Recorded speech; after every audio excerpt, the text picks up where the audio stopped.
I invest. Okay, I know you guys did. You guys checked out because I investigated it. The top 10 most listened to episodes of Movie Geeks United. I did see that list. That was fascinating. Yeah. Yeah, do the list. Say the list. Let's read this list. Here's the top 10 most listened to episodes of Movie Geeks United in our 9-year history. Number 10 is 9 years.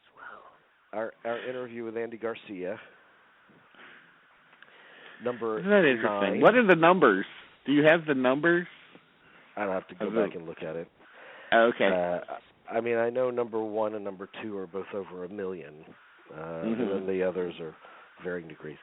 Number 9 is Michael Jackson's film career.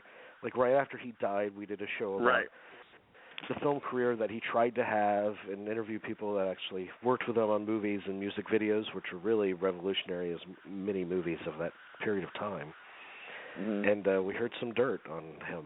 It was one of our few episodes that actually contained dirt. Well, what kind of dirt?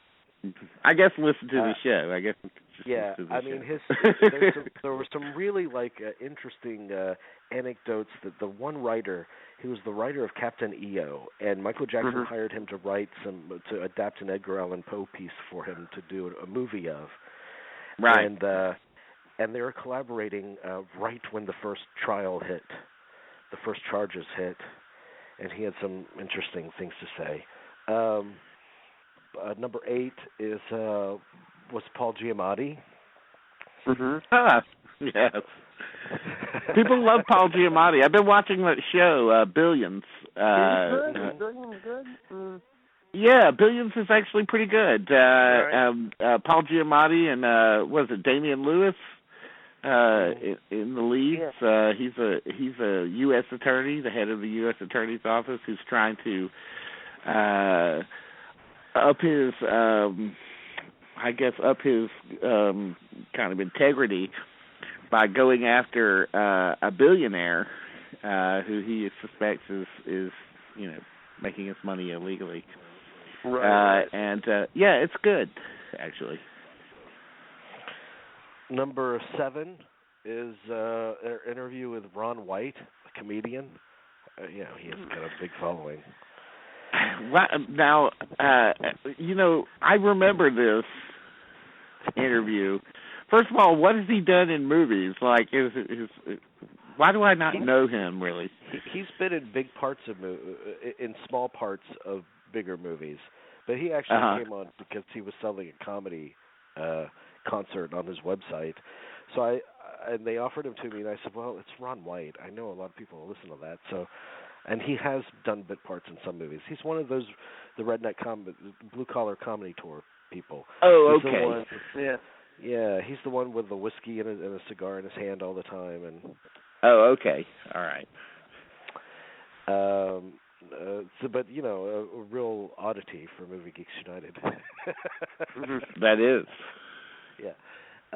Number 6 was in 2013, our Oscar post show.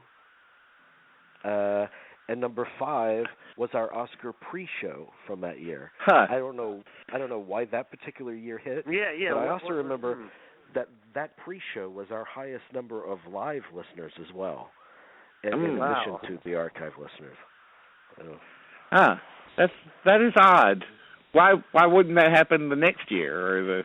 You don't know what'll hit or what gets spread where or what. Yeah.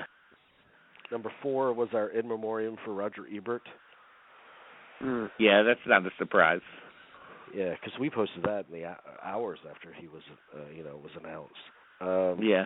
Number 3 was our in memoriam for James Gandolfini. Boy, that was number bad. 2. Number 2, and this is like over 1 million. Matthew Broderick. Wow. Like that's I can't explain that. I don't know.